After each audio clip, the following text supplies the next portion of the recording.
Me detuve en la entrada de la casa de mis suegros 2 horas antes de lo previsto en Nochebuena.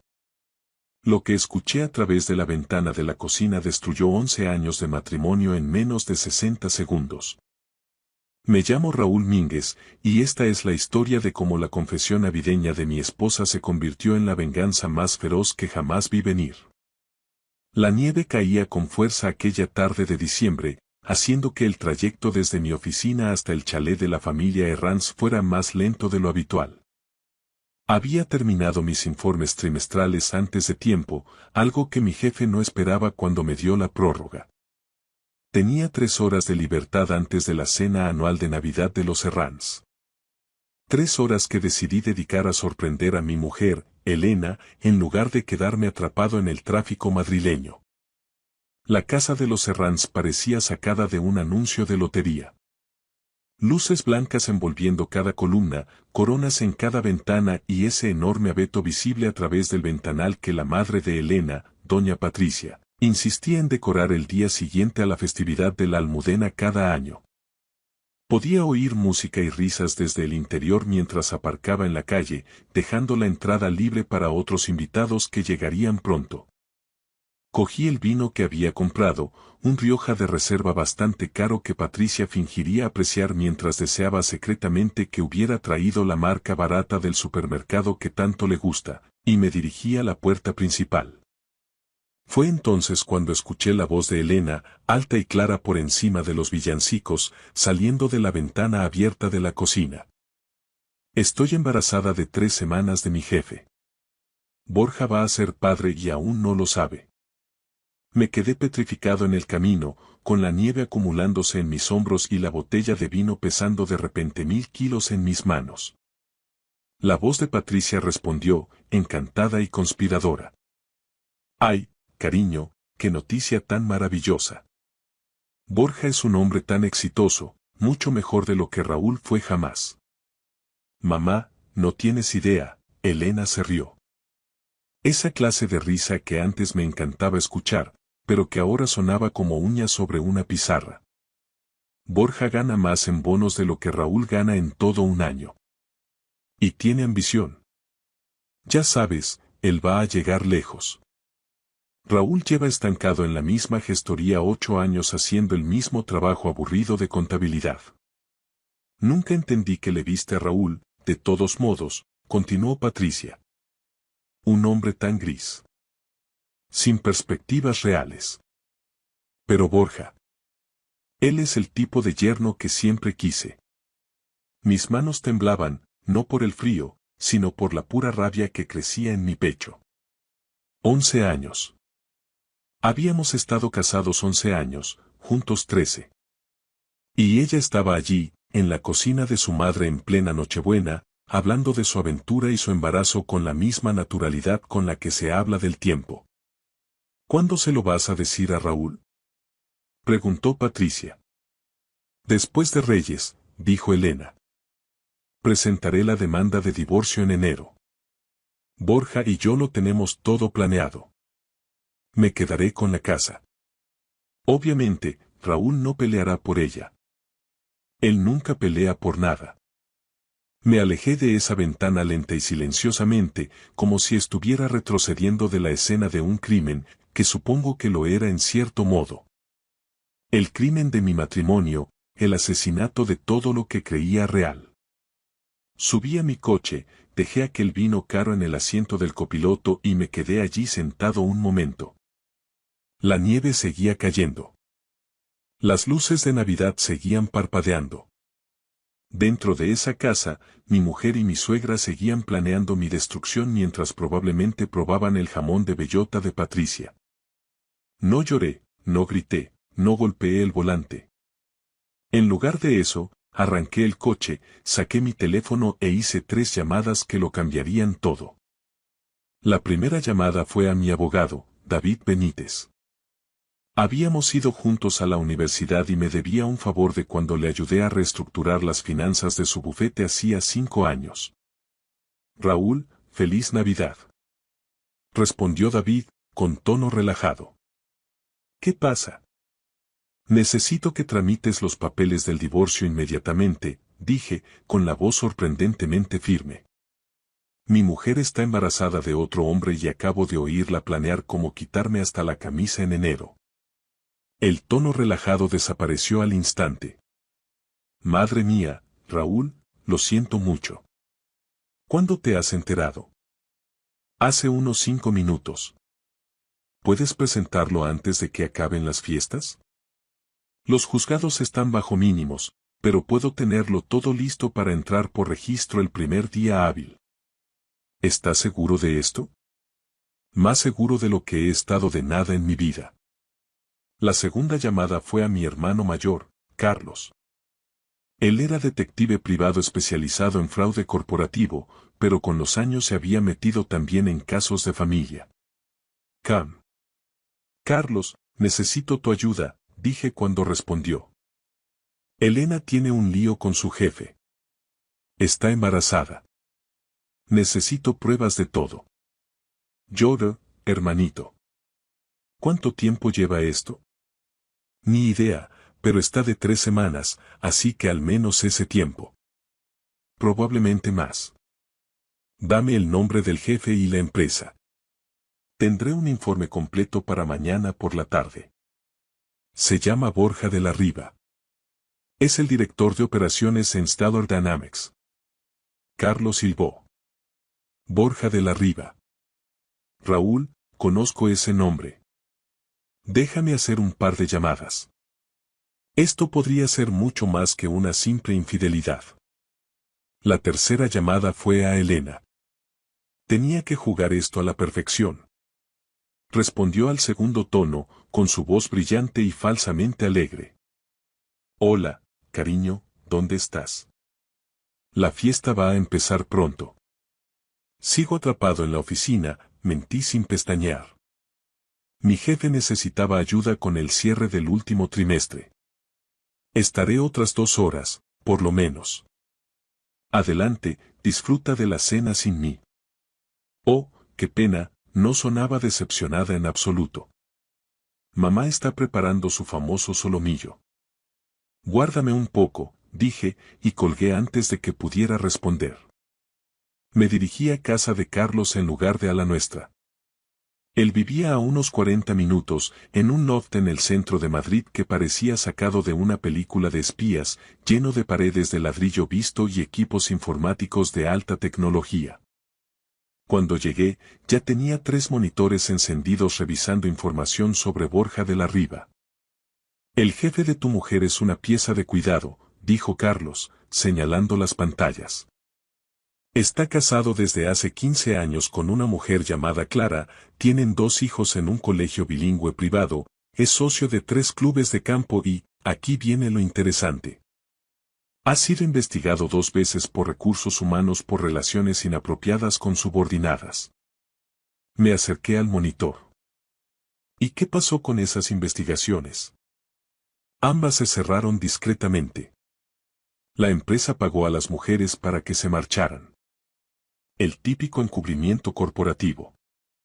Pero Raúl, hay más. De la Riva ha estado desviando fondos de Stellar Dynamics durante al menos 3 años.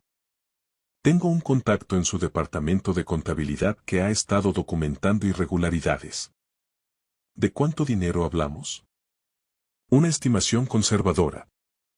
Unos 2 millones de euros. Me desplomé en la silla del escritorio de Carlos. Mi mujer no solo me estaba engañando con su jefe, estaba teniendo una aventura con un delincuente. ¿Puedes probarlo? Pregunté. Carlos sonrió. Era esa clase de sonrisa que significaba que estaba a punto de hacer algo completamente legal pero deliciosamente devastador. Dame 48 horas. Tendré pruebas suficientes para enterrar a este tipo tan profundo que necesitará una excavadora para ver la luz del día. Pasé el día de Navidad en el loft de Carlos mientras Elena me enviaba mensajes de texto cada vez más molestos por haberme perdido la cena. Respondí con excusas vagas sobre emergencias laborales y prometí compensárselo. Dejó de escribir sobre la medianoche. Carlos trabajó durante toda la noche, cobrando favores a contactos por toda la ciudad. Para el mediodía del día 25, tenía una carpeta de 3 dedos de grosor con la documentación de los delitos de Borja de la Riva. Extractos bancarios que mostraban depósitos inexplicables, correos internos recuperados, cadenas de email sobre los acuerdos de RRHH. Y fotografías. Muchísimas fotografías de Borja y Elena juntos en hoteles, restaurantes e incluso en eventos de la empresa donde pensaban que nadie miraba. Tu mujer ha sido su amante durante 8 meses, dijo Carlos, deslizando la carpeta hacia mí. No fue la primera ni será la última. Este tipo sigue un patrón. ¿Y el embarazo? Pregunté. Según sus registros médicos, que pude consultar a través de canales totalmente legales gracias a un amigo en su clínica que me debía un favor, está definitivamente embarazada. Las fechas coinciden con las 2 semanas que la esposa de la Riva estuvo visitando a su hermana en San Sebastián en noviembre. Abrí la carpeta y empecé a leer. Cada página era una puñalada por la espalda. Facturas de hotel donde Elena había firmado como SRA. De la Riva. Mensajes de texto donde llamaba a Borja papi y hablaba de su futuro juntos. Documentos financieros que mostraban que Borja había estado moviendo dinero a una cuenta en un paraíso fiscal, probablemente planeando huir cuando se descubriera el desfalco. ¿Cuál es el plan?, preguntó Carlos. Miré a mi hermano. Vamos a destruirlos a ambos. De forma legal, pero absoluta. Carlos sonrió de oreja a oreja. Ese es mi hermano pequeño. ¿Por dónde empezamos? Durante las siguientes 2 horas, trazamos la estrategia paso a paso para exponer a Elena y a Borja mientras yo quedaba protegido de cualquier daño colateral. El primer paso fue contactar con la esposa de Borja, Clara. Carlos tenía sus datos. Decidí que necesitaba decírselo personalmente, ella merecía saber qué estaba haciendo su marido. La llamé esa misma tarde. De fondo, se oía a los niños reír, probablemente jugando con sus regalos de Navidad. Señora de la Riva, mi nombre es Raúl Mínguez.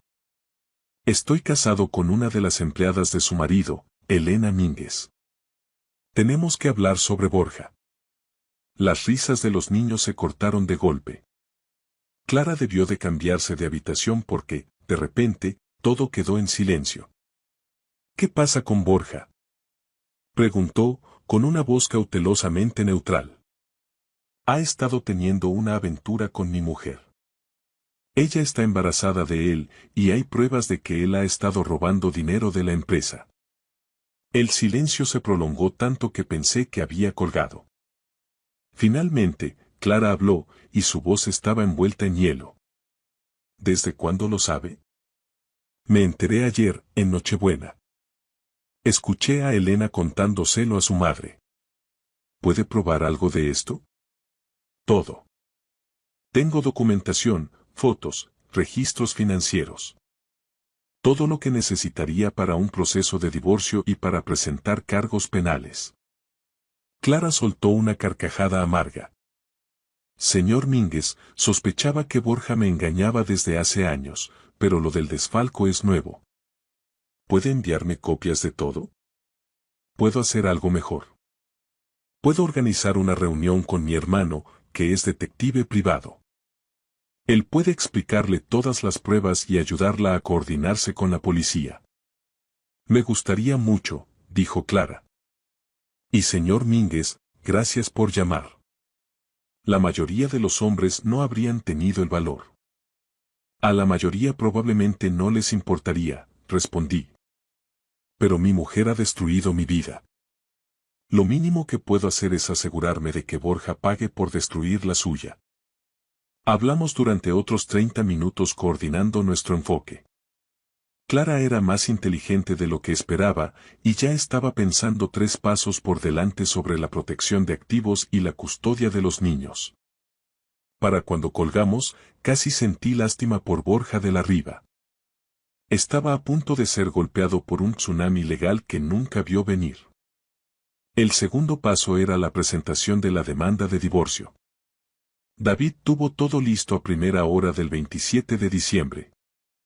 Hice que le entregaran la notificación a Elena en su oficina, en Stellar Dynamics, durante una reunión de departamento en la que Borja de la Riva estaba sentado justo a su lado. Un contacto de Carlos en la empresa nos describió la escena más tarde esa misma tarde. El agente judicial entró en la sala de juntas, pronunció el nombre completo de Elena y le entregó el sobre frente a 15 colegas y su jefe amante. Elena se puso blanca como el papel y miró a Borja con puro pánico en los ojos.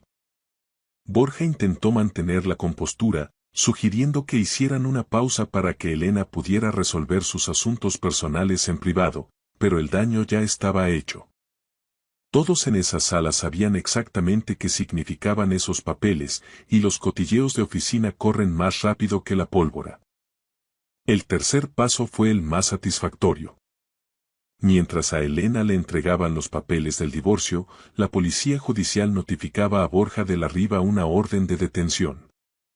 Resulta que el contacto de Carlos en contabilidad había estado cooperando con una investigación de la Fiscalía Anticorrupción por fraude fiscal y apropiación indebida, y el desfalco de Borja era solo una pieza de un caso mucho mayor. Lo detuvieron en el aparcamiento cuando salía de trabajar. Elena lo vio todo desde la ventana del tercer piso, todavía sosteniendo sus papeles de divorcio, mientras los agentes ponían las esposas a su amante y le leían sus derechos. Carlos me envió una foto que alguien había tomado. Elena de pie ante el ventanal, con la cara pegada al cristal y el rímel corriéndole por las mejillas. Fue la última vez que la vi llorar. El cuarto paso involucraba a doña Patricia Herranz, mi ahora ex-suegra, que tan encantada estaba con el embarazo y tan despectiva con mis perspectivas de futuro. Me guardé una pieza especial de venganza solo para ella. Patricia era una figura prominente en su parroquia, la clase de mujer que organiza eventos benéficos y forma parte de varias juntas vecinales. Su reputación lo era todo para ella. Así que me aseguré de que su párroco, su club de lectura y cada miembro de esas juntas recibieran paquetes anónimos con las transcripciones de aquella conversación de Nochebuena que grabé a través de la ventana de la cocina. Las transcripciones incluyeron el apoyo entusiasta de Patricia a la aventura de su hija, sus comentarios burlones sobre mí y su absoluta falta de objeción moral al adulterio y al engaño. En menos de 48 horas, a Patricia le pidieron que dimitiera de 2 juntas y su párroco programó una sesión de asesoramiento pastoral, que todo el mundo sabía que en lenguaje eclesiástico significa: estás en un buen lío. Elena me llamó exactamente una vez después de recibir la demanda. Dejé que saltara el contestador. Raúl, por favor, tenemos que hablar. Esto es una locura. Estás destruyendo mi vida por un malentendido. Devuélveme la llamada, por favor. Borré el mensaje sin responder.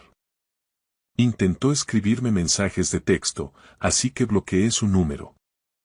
Se presentó en mi apartamento, pero yo ya me había mudado de nuestra casa a un alquiler temporal al otro lado de la ciudad. Cuando la vi a través de la cámara de seguridad de la portería, llamé a la policía y denuncié a una intrusa. La escoltaron fuera de la propiedad con una advertencia por acoso. 3 semanas después, estaba en el despacho de David revisando el acuerdo de divorcio. El abogado de Elena había intentado pelear por la casa, por una pensión compensatoria y por una parte de mis planes de pensiones. David bloqueó cada intento. La cláusula de infidelidad en vuestras capitulaciones matrimoniales es blindada, explicó David, deslizando los papeles. Ella no se lleva nada excepto sus pertenencias personales y lo que haya en su cuenta bancaria individual. La casa se queda contigo. Nada de pensiones ni reclamaciones sobre tus ahorros. Ella sale de este matrimonio con exactamente lo que trajo. Básicamente nada. ¿Y el embarazo? Pregunté. No es tu problema. La paternidad está legalmente establecida como responsabilidad de Borja de la Riva. Él se enfrenta a una posible condena de 18 años de prisión por delitos financieros, así que buena suerte para ella intentando cobrar una pensión alimenticia. Pero ese es un problema de Elena, no tuyo. Firmé los papeles sin dudarlo. 11 años de matrimonio terminaron con un trazo de bolígrafo.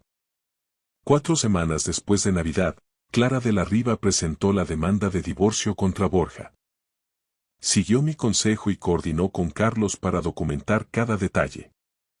Los activos de Borja fueron congelados a la espera del juicio penal. Su reputación estaba por los suelos y Clara obtuvo la custodia total de sus hijos, con visitas supervisadas para Borja solo si no terminaba en prisión.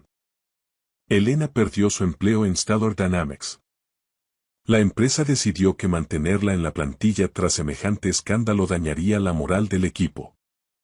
Intentó buscar trabajo en otras firmas, pero la noticia se había extendido por todo el sector. Nadie quería contratar a la mujer que se había quedado embarazada de su jefe corrupto. Por su parte, Patricia Herranz perdió su puesto en el consejo parroquial cuando las transcripciones se hicieron públicas. Su marido, el padre de Elena, don Jorge, solicitó la separación 6 semanas después. Resulta que él no tenía ni idea de que Patricia había alentado la aventura, y lo consideró una traición total a sus votos matrimoniales. El castillo de naipes se había derrumbado, enterrando a todos los implicados bajo los escombros. 5 meses después de aquella Nochebuena, estaba sentado en una cafetería del centro de Madrid cuando alguien me tocó el hombro. Me di la vuelta y me encontré frente a Clara de la Riva. Señor Mínguez, dijo ella con una sonrisa sincera, esperaba cruzarme con usted tarde o temprano. ¿Puedo invitarle a un café? Nos sentamos en una mesa de la esquina y Clara me habló de su nueva vida. Le había quitado a Borja prácticamente todo en el divorcio, usando los cargos de malversación como palanca. Se quedó con la casa, los coches, la custodia total y activos suficientes para vivir cómodamente mientras criaba sola a sus hijos. Quería darle las gracias, dijo Clara. Si no me hubiera llamado aquel día de Navidad, quizás seguiría viviendo una mentira. Borja seguiría robando a su empresa y engañándome, y yo seguiría siendo la esposa ingenua que no sabía nada. Usted nunca fue ingenua, le dije. Simplemente confiaba. Hay una diferencia. Tal vez, pero ya no confío así, sonrió ella. Ahora soy precavida. Ahora lo verifico todo, y ahora soy libre. Hablamos durante otra hora, intercambiando historias sobre nuestros respectivos divorcios y sus consecuencias. Clara resultó ser divertida, inteligente y refrescantemente honesta sobre sus errores y las lecciones aprendidas. Cuando finalmente nos despedimos, me dio su número. Por si algún día quiere volver a tomar un café, dijo ella, simplemente como amigos que sobrevivieron al mismo desastre. Creo que tenemos mucho de qué hablar. Acepté el número, pero aún no estaba listo. Todavía no. Quizá algún día. 6 meses después de Navidad, Elena tuvo a su bebé, un niño. Publicó sobre ello en redes sociales, con fotos cuidadosamente retocadas para que la maternidad soltera pareciera algo romántico y empoderador. La realidad, según las fuentes de Carlos, era que vivía en un piso pequeño, trabajaba en el sector de ventas al por menor y luchaba por pagar las facturas mientras Borja esperaba el juicio en prisión preventiva. Patricia intentó contactarme a través de Jorge, preguntando si consideraría retirar los cargos por acoso que presenté cuando Elena apareció en mi apartamento. Hice que David enviara una respuesta formal rechazando la petición. 8 meses después de Navidad, mi divorcio fue definitivo. Lo celebré llevando a Carlos a una cena de lujo en el mismo restaurante donde Elena y yo nos habíamos comprometido 11 años atrás. La ironía no se nos escapó a ninguno de los dos. Lo has manejado a la perfección, dijo Carlos levantando su copa. La mayoría habrían confrontado a Elena de inmediato, quizás se habrían puesto violentos. Definitivamente habrían cometido errores que podrían haberse usado contra ellos más tarde. Pero tú mantuviste la calma, reuniste pruebas y los destruiste sistemáticamente. Aprendí del mejor, respondí, brindando con él. Tú me enseñaste que la venganza se sirve mejor fría y con respaldo legal. Así se habla. sonrió Carlos. ¿Y qué es lo siguiente para ti? Pensé en esa pregunta. ¿Qué seguía? Tenía mi casa, mi trabajo y mi libertad. Elena estaba pasándolo mal y Borja estaba en la cárcel.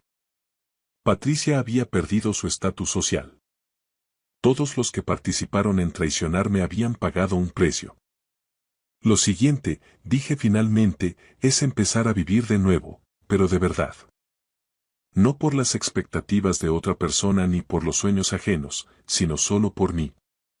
10 meses después de Navidad, me crucé con Elena en un supermercado. Empujaba un carrito de bebé con una mano y hacía malabares con una cesta de la compra con la otra. Parecía cansada, aparentando más de sus 34 años, nada que ver con la mujer segura de sí misma que se reía de mi falta de futuro en la cocina de su madre. Me vio antes de que pudiera darme la vuelta. Raúl, dijo. Elena, asentí cortésmente, siguiendo mi camino hacia la caja. Espera, pidió ella, por favor, ¿podemos hablar solo un minuto? Contra todo juicio racional, me detuve. ¿Qué quieres, Elena?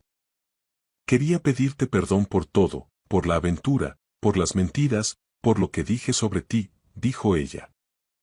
Me equivoqué en todo. La miré de verdad, y no sentí absolutamente nada. Ni rabia, ni dolor, ni siquiera satisfacción por ver lo bajo que había caído. Vale, dije simplemente. ¿Vale? Preguntó ella extrañada. ¿Qué más quieres que diga, Elena? Tú tomaste tus decisiones y ahora vives con las consecuencias. Yo vivo con las mías. Hemos terminado. ¿Pero no quieres saber nada del bebé? ¿No quieres verlo? Preguntó. No, dije con firmeza. No es mi hijo. Es el hijo de Borja de la Riva, y ese es tu problema, no el mío. Me alejé y no miré atrás. Detrás de mí, oí a Elena empezar a llorar, pero seguí caminando. Ese capítulo de mi vida estaba cerrado. Era hora de empezar a escribir uno nuevo. Un año después de Navidad, recibí una llamada de Clara de la Riva. Habíamos mantenido el contacto, tomando un café una vez al mes para hablar de la vida después del desastre. Se había convertido en una amiga auténtica, alguien que entendía por lo que yo había pasado porque ella también lo había vivido. Raúl, tengo noticias, dijo cuando respondí. El juicio de Borja terminó ayer. Le han caído 18 años de prisión mayor. Bien, respondí. Merecía más, pero 18 es mejor que nada.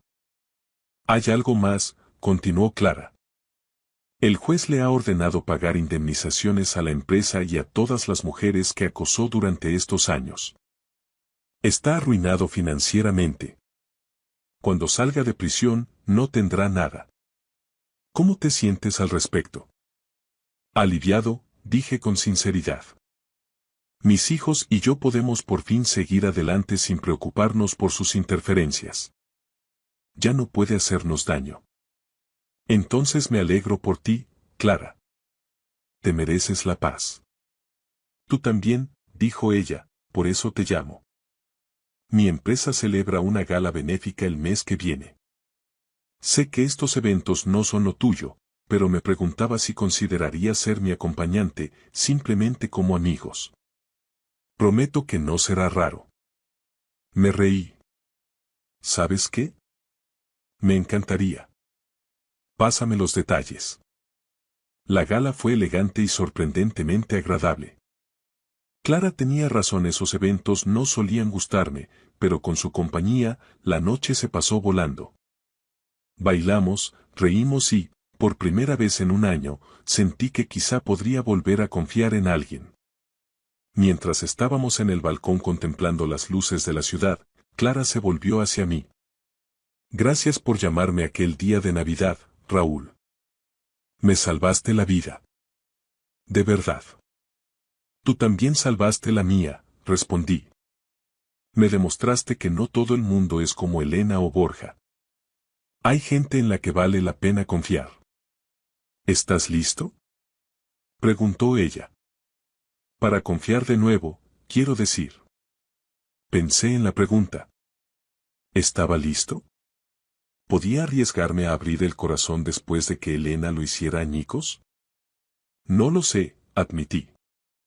Pero quizá con la persona adecuada, alguien que haya pasado por el fuego y haya salido fortalecida en lugar de amargada. Clara sonrió. ¿Alguien como yo? Alguien exactamente como tú. Nos quedamos allí un momento y me di cuenta de que aquella Nochebuena, cuando escuché la confesión de Elena, mi vida no se había acabado. Simplemente se había redirigido hacia algo mejor, algo real, algo que valía la pena construir. 2 años después de Navidad, Clara y yo nos casamos en una ceremonia pequeña con nuestros amigos y familiares más cercanos. Carlos fue mi padrino. Los hijos de Clara fueron los pajes. Fue algo sencillo, honesto y absolutamente perfecto. Elena envió un mensaje por Facebook pidiendo vernos para hablar, lo borré sin responder. Patricia envió una tarjeta felicitándonos, probablemente esperando reparar la relación con su antiguo yerno, la tiré sin abrirla. Borja de la Riva seguía en prisión y lo estaría durante otros 16 años. Y yo, por fin, era genuinamente feliz. No esa falsa felicidad que me había convencido de tener con Elena, sino una alegría real basada en la confianza, la honestidad y una pareja que había demostrado poder aguantar cualquier tormenta. La mejor venganza, resulta, no es destruir a las personas que te hicieron daño. Es construir algo tan bueno con la persona tan adecuada que el pasado se vuelve irrelevante. Elena, Patricia y Borja habían pagado sus precios. Todos se habían enfrentado a sus consecuencias. Pero yo había avanzado hacia algo mejor. Y eso, más que cualquier otra cosa, era mi victoria. Gracias por escuchar mi historia hasta el final. Si resonó contigo, dale like, escribe en los comentarios qué fue lo que más te tocó y no olvides decir de dónde eres. Suscríbete al canal, vienen muchas más historias.